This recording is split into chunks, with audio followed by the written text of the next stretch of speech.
Get started. This time, right now, is for you. This is for you to get more prana to come in, for you to direct that prana and be able to control it. So, prana comes in, and we'll just say that it's coming in with the breath, and so you're breathing it in, and it's going to just go where it needs to go, where it needs to be.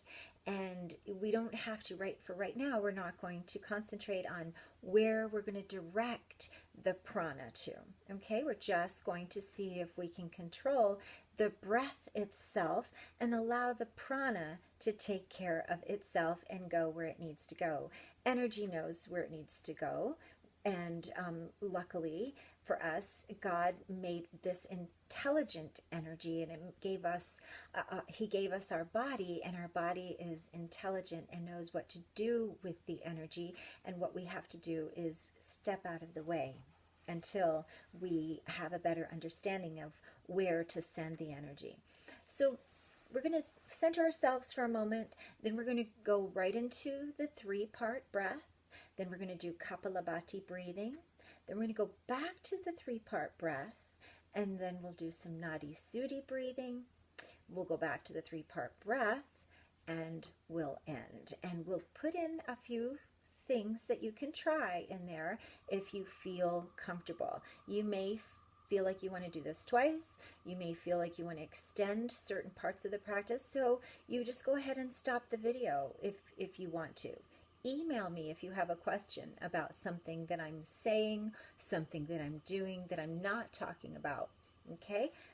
So you want to sit up tall, feet are flat on the floor, shoulders right over the hips, and go ahead and tilt the pelvis. So we're tilting the pelvis forward and then back. So we want to try to encourage curvature of the spine. We're going to tilt it forward, and it kind of sticks your butt out, and you're going to lift the ribs up, and then you're going to tilt the pelvis under.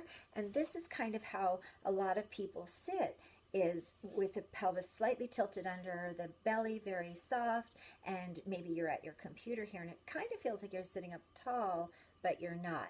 Sitting up tall is somewhere in between the tilting forward and the tilting under. So most of us lose touch with neutral somewhere along the line. So shoulders over the hips, the spine is long, and imagine for just a moment that there is space between each of the vertebrae. Sometimes at the beginning of a practice, I might have a question. So in my mind, like, what is the best way for me to teach my yoga class this morning, or what is the best way for me to communicate with my kids about a very important thing that I want to talk to them about. You may have questions that come up, and so getting used to setting an intention first is going to help set up your whole yoga practice and all the practices that you do in yoga to create a sort of a ceremony around it. It's a ritual. There's a beginning, there's a middle, and there's an end. And there's an intention that goes with it. And that separates it from just brushing your teeth, although there's a beginning, middle, and end there too.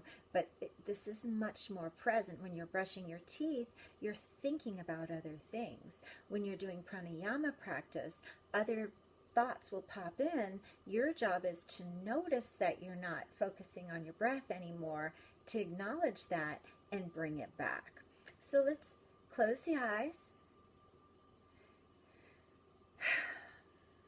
I usually sigh for a minute, and that kind of gives my body and my mind the message that it's okay to let go, that there's nowhere else I have to be right now, and that this time right now is for me, and that I have everything here and now that I need to be happy. So now place the tongue in the proper posture, up in the palate, behind the teeth, but not on the teeth. And bring the awareness to the breath as it flows in and out through the nose, I'm going to open my eyes sometimes and keep them closed most of the time. And as you're doing this, you can have your eyes opened or closed. If it makes you dizzy to have your eyes closed, then open them, not watching me, but perhaps look down, gaze down under the video.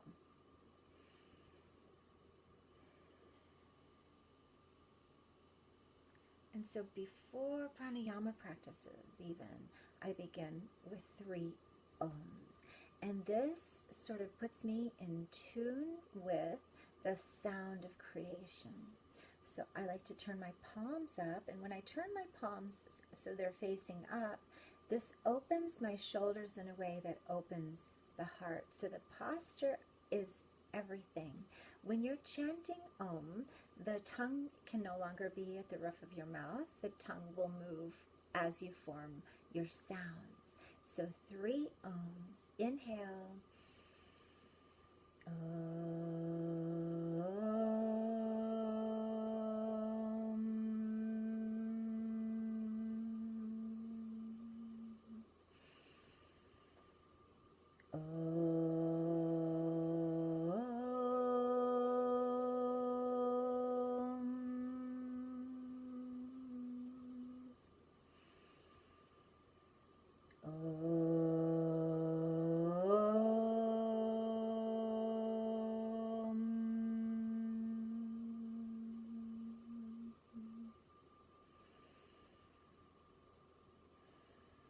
Now set your intention. Maybe your intention for this pranayama practice is to regain your peace, to regain poise and confidence. So we'll begin the 3-part breath with an exhalation through the nose. Drawing the belly in, push the air out. Inhale, feel the belly expand. The ribs expand, the chest lifts. Exhaling, the chest perhaps collapses. The ribs come closer together and the belly is pulled in. Inhaling.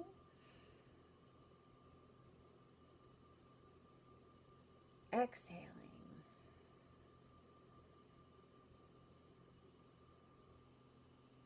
Inhaling.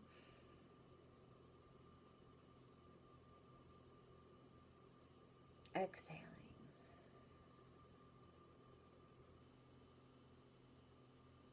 Inhale.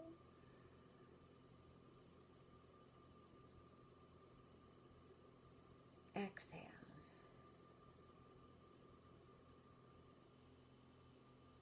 We're going to add a little retention here. Inhale. Hold.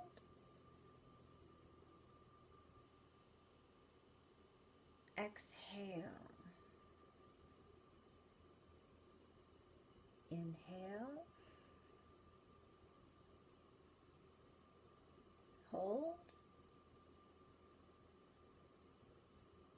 Exhale. Inhale. Hold. And exhale. We're going to add another retention. Inhale, 1. And hold.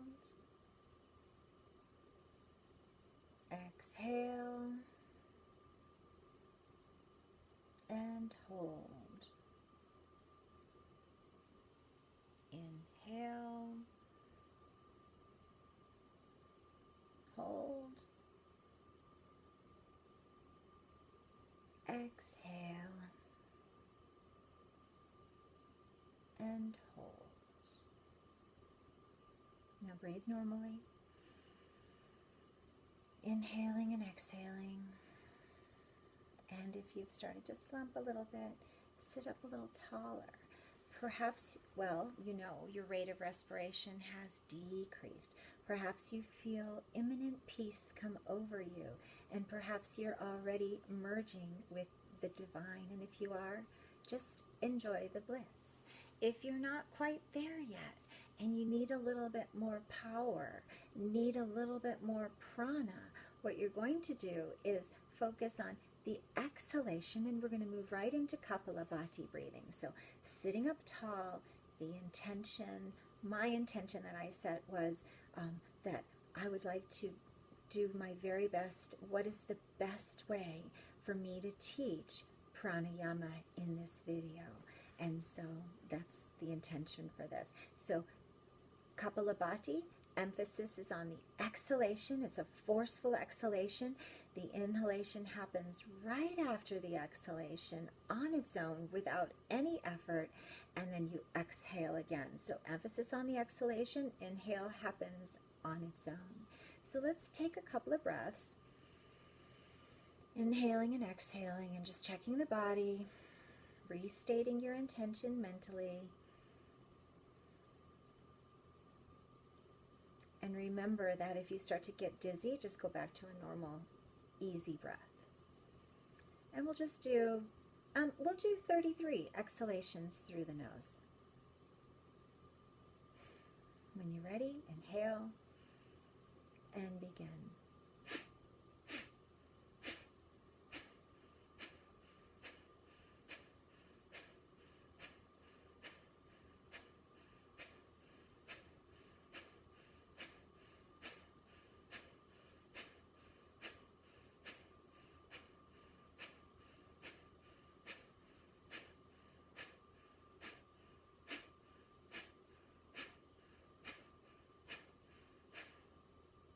Breathing normally and exhaling. And so you have to assess yourself. If you're feeling dizzy, maybe this was too fast. If you're feeling agitated, maybe just return to the 3-part breath. If you're feeling like you want to do more, then at the end, you're going to do 33 more of these, faster or slower at your own pace, and then you'll take a deep breath in, expanding, getting all the prana that you can. Then you're going to engage, and I haven't taught you this, so if you don't know it, I'll teach it to you at a different time, but some of you do know it because you've been in my classes and I've taught it to you. But you're going to engage Mula Bandha, Uddiyana Bandha, and Jalandhara Bandha. And this is different than what we do in class because you are filled with prana, you're filled with air, it's not after the exhalation, okay? So 33 more Kapalabhati breaths, or again, you can do Dirgha Swasam. So inhale, regular exhale, inhale and begin.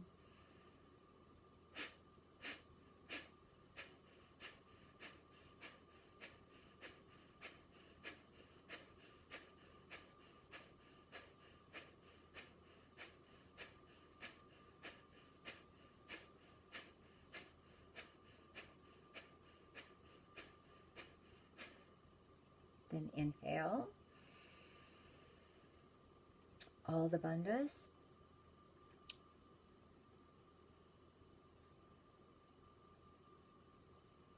Letting go, lifting the chin, and release.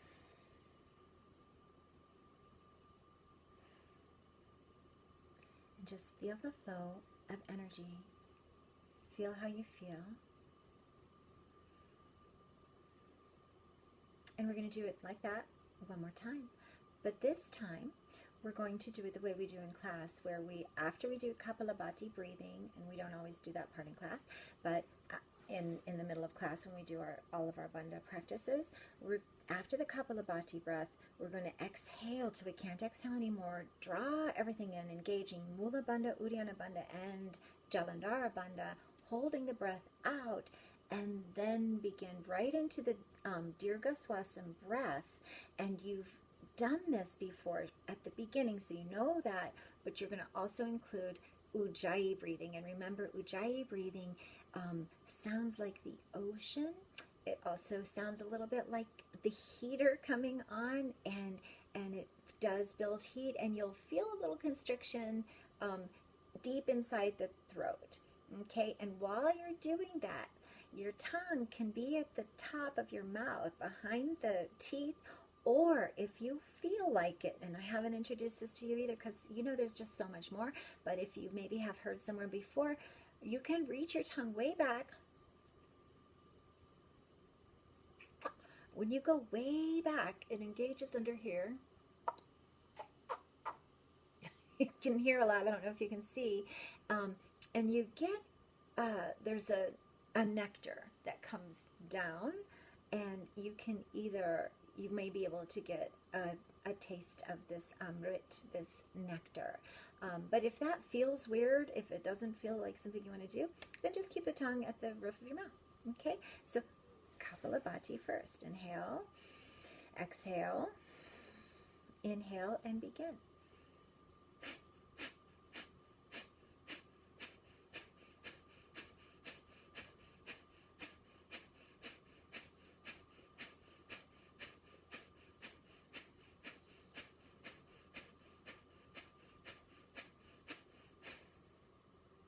Inhale.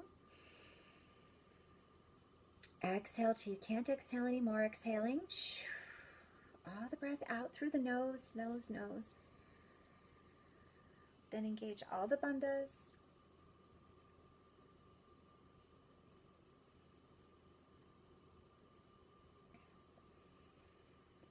Then move right into the 3-part breath with Ujjayi.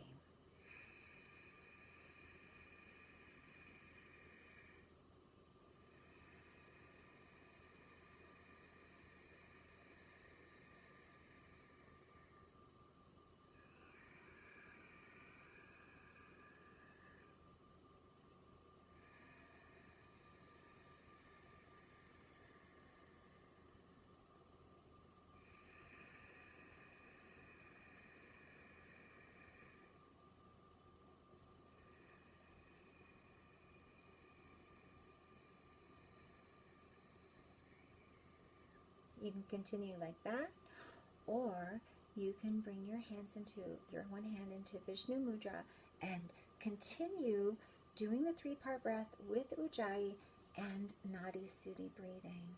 And while you're doing that, bring your awareness to the space between the eyebrows. This is the area of the third eye. It's also the area of wisdom and intellect. It's the area where when you concentrate, it makes that 11, and so we're not trying to do that. It may happen though. So the 3-part breath with Ujjayi and Nadi Sudhi breathing, exhaling through the left, inhaling left,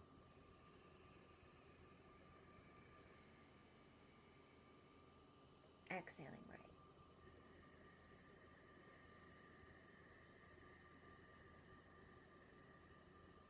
Inhale,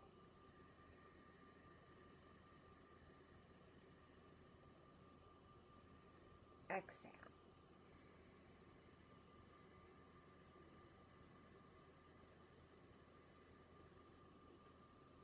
Inhale,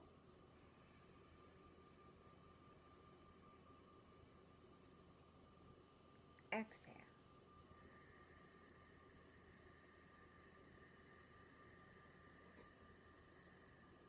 Inhale,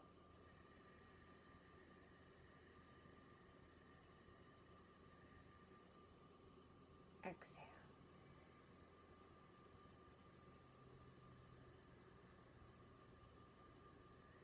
Inhale,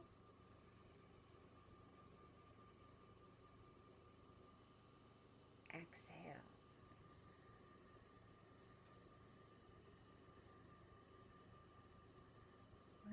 Moving your hands down to your lap, placing them comfortably in the lap, preferably with the palms up, maybe index finger against the thumb, representing the ego bowing to the higher self.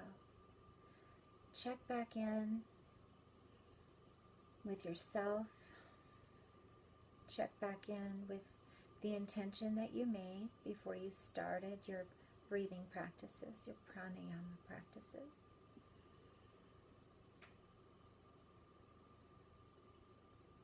And now ask yourself, what is the best way? What would be the most joyful way for me to practice this pranayama series every day? Would it be joyful to do it first thing in the morning? Would it be more joyful to do a little bit in the morning and a lot of it in the afternoon at 2 or 3 o'clock? Would it be better at the end of the day? Yogis practice this 3 times a day. And this is why yogis are said to have radiance in their faces. This is ojas. This is a part of prana flowing out of their body, that you can see this internal radiance that just flows out, and you see the skin is clear, the eyes are clear, the intellect is clear. If you could see their intellect, you would see that it would be clear. And this is what I want. This is what I want for you. Thank you for joining me today. Om Shanti. God bless you.